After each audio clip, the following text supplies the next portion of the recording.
indefectiblemente nacional presenta Rastros de mi pueblo, un recorrido por la vida y los sentimientos de nuestra comunidad.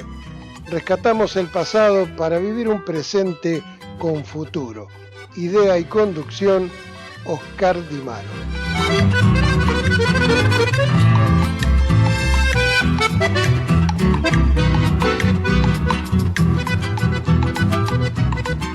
Hola queridos amigos, aquí estamos en una nueva emisión de Rastros de mi pueblo. Hoy desde el mundo de los maestros, de los escritores, de los poetas, con una invitada muy especial. Le doy la bienvenida a la señorita Graciela León. Buenas tardes, Oscar, buenas tardes, televidentes, y muchas gracias por la invitación. Es un gusto, un honor tenerla aquí. Gracias. Y bueno, el motivo es compartir un rato con nuestra gente y, como dice el título del programa, buscar los rastros de mi pueblo, ¿no? Y vamos a empezar por el principio, como quien dice, para entrarnos un poquito en la historia.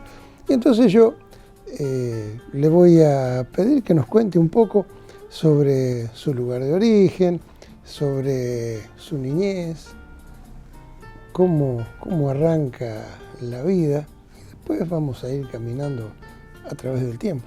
Bueno, cómo no. Y yo he nacido, me parece que bastante cerca de este lugar donde estamos ahora. Yo nací en una casita en calle Alsina, entre España y Lavalle. Una casita que estaba frente a lo que era la cancha de comercio. Ahí alquilaban mis padres y ahí nací. Después nos trasladamos, teniendo yo 2 años, a la esquina de Hidalgo e Italia, que la casa está prácticamente igual, solo que cerraron lo que era el corredor. Antiguas casas que tenían el corredor a un costado, ¿no es cierto? El corredor lateral. Bueno, ese corredor está cerrado, pero la casa está intacta. Todo está como era entonces. Todo está como dice el poeta, todo está como era entonces. Qué hermoso poema ese. Hermoso. Esos poemas de la infancia que estaban en los libros de lectura. Que ya casi no se ven. Exacto, no, es otro tipo de literatura lo que hay en los libros destinados a los niños, sobre todo en edad escolar. De allí, en la década del 40, mis padres se trasladaron a Buenos Aires a vivir y a buscar un destino mejor, porque en la década del 40, San Andrés de Giles vivió lo que tal vez han vivido otras ciudades, que fue un éxodo de vecinos, sobre todo jóvenes, claro, y mujeres, a Buenos Aires, a buscar ese destino mejor. Y Buenos Aires ofrecía muchas oportunidades de trabajo, sobre todo a la mujer, que las mujeres empezaban a animarse a salir a trabajar en fábricas de distintas características. Bueno, nosotros también hicimos ese viaje a Capital. Y no recuerdo bien a qué barrio, sí que fue un barrio muy lindo, parece que era Caballito o algo así. Yo no soy una conocedora, por lo tanto, esto por favor no lo tomen como muy cierto porque no sé. No, bueno, pero... La cuestión es que el barrio era muy lindo. Un tiempo. Sí, a mí me gustaba el lugar donde nosotros vivíamos. Mi papá en ese momento trabajaba en una colchonería de judíos de la familia Turkenich. Trabajaba papá en esa fábrica y nosotros vivíamos en la casa de familia de los Turkenich, pero en un departamento del piso superior. Ahí me inscribieron para primer grado y eso me encantó. Ir a la escuela, conseguir mi primera amiguita del curso que se llamaba Gloria, y era rubiecita y la peinaban con unas trenzas, esas trenzas dobladitas y tomadas con moños. Era muy rubia. Y bueno, todo eso me encantó. Pero cambiamos de lugar, de residencia. ¿Y cuánto tiempo estuvieron en Buenos Aires? 2 años o 3. Nos mudamos a San Martín. Bueno, no. Ahí se terminó mi encanto con Buenos Aires. Era otra cosa. Era otra cosa y comencé a extrañar Giles de un modo tremendo para una niña tan pequeña. Lloraba todos los atardeceres. Mi mamá ya se preparaba porque sabía que al atardecer yo estallaba en llanto y pedía volver a Giles. Y no sabían cómo conformarme porque no era una posibilidad que estuviera en manos de mis padres. Ellos habían ido para ubicarse mejor en la vida, bueno, pero yo lloraba todos los atardeceres, era infalible. Hasta que me dio una situación familiar desgraciada, el fallecimiento repentino de mi abuela materna, y volvimos a Giles. Volvimos para enfrentar esa situación. En la casa habían quedado 2 hermanos solteros de mi mamá, y bueno, en los primeros momentos había que atender a los tíos, y bueno, nos volvimos. Quiero recordar el nombre de mis padres. Sí. Mi papá se llamaba Armando Antonio León, más conocido por Bandido. Bandido, claro. Y mi mamá, María Luisa Rigazzi, a quien le decían Maruca. Y ya seguíamos en la década del 40 todavía. Sí. Porque su papá después siguió trabajando en Buenos Aires. Él siguió trabajando. Como chofer. Sí. Primero tranvía, fue por poco tiempo motorman de tranvía. Y después entraron los troleibús. Claro. El gobierno argentino, la Corporación de Transporte, compró troleibús en Alemania. Entonces vinieron esos ómnibus tomados por electricidad, que para aquel tiempo eran tan modernos y que fueron tan eficientes. Y hasta hoy día todavía en Mendoza y en Rosario siguen circulando. Ajá. No contaminan.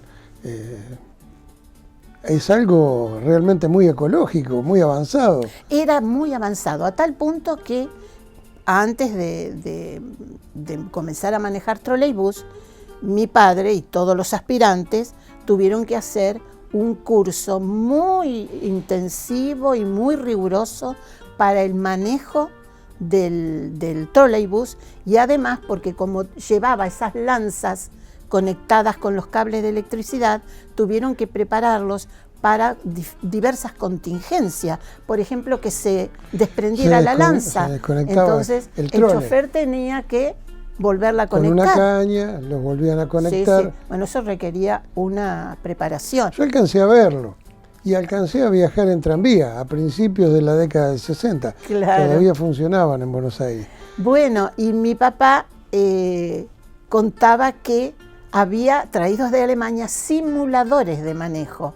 Así que estamos hablando de todo un avance. Todo un gran avance. Simuladores de manejo para que ellos pudieran tomar todos los conocimientos para moverse en la calle. Tenía una diferencia importante con el trole. El tranvía iba, justamente, la palabra lo dice, iba por los rieles.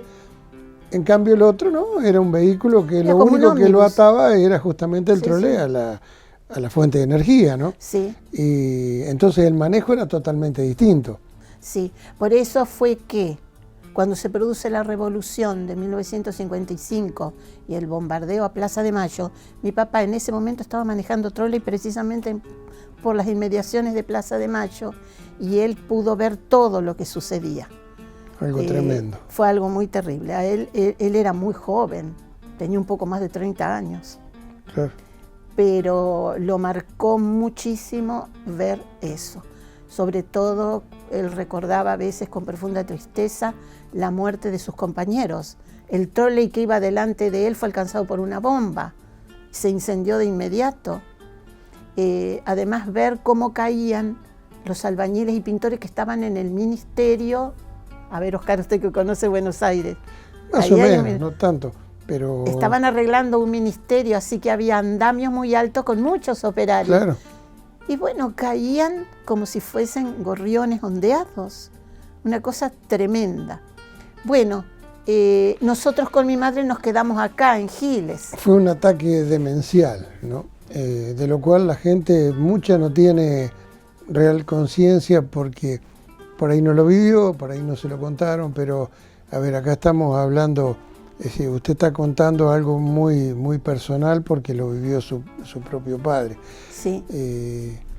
Entonces, es bueno, forma parte de la vida de cada uno, pero es bueno tener memoria porque, claro, eso hace también que la gente cambie de idea, cambie de lugares, ¿no? Porque ustedes salieron de acá desde un pueblo muy tranquilo, como dice, buscando nuevos horizontes, y de repente tienen que pegar la vuelta.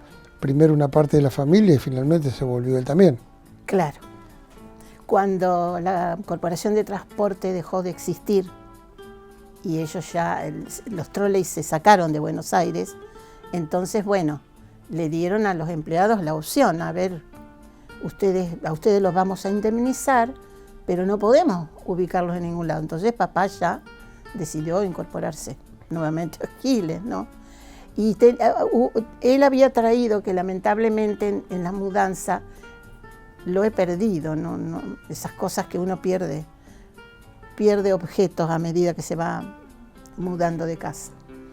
Él había traído como recuerdo del trolley de su compañero, había traído un bloque del parabrisas todo astillado, pero era tan moderno aquel sistema.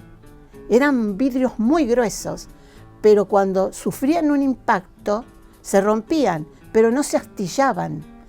De adentro salía como una gelatina que mantenía unidos los trozos, que no eran cortantes tampoco.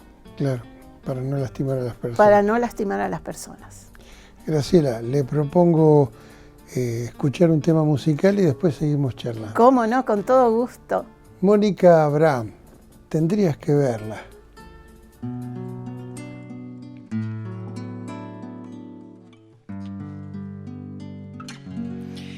Tendrías que verla, se despierta alada, con una sonrisa de paloma blanca, zapatos gastados,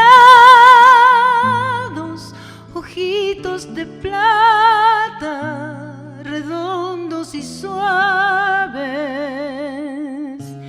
como dos manzanas en la cortina vuela y el sol en la cara le despierta duendes antiguos que abrazan. Tendrías que verla 10 años y en llamas y un futuro absurdo que la mira y calla. Niña de mi pueblo, pollerita blanca, corazón de barro, jardín de chatarra, conserva tu risa tan bonita y clara. Te negaron todo, tu risa nos salva.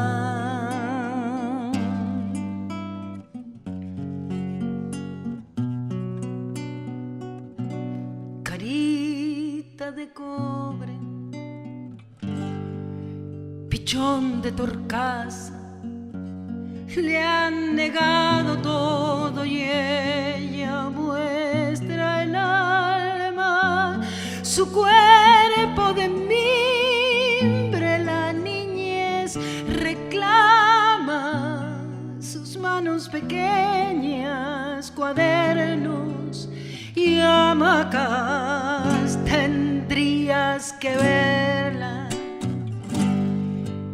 pero de mañana, cuando el miedo duerme y la sirena calla, pájaro sin jaula tiene todo y nada le sobran. Los sueños le deben la infancia. Niña de mi pueblo, oye Perita blanca, corazón de barro, jardín de chatarra, conserva tu risa tan bonita y clara. Te negaron todo, tu risa nos salva, niña de mi pueblo.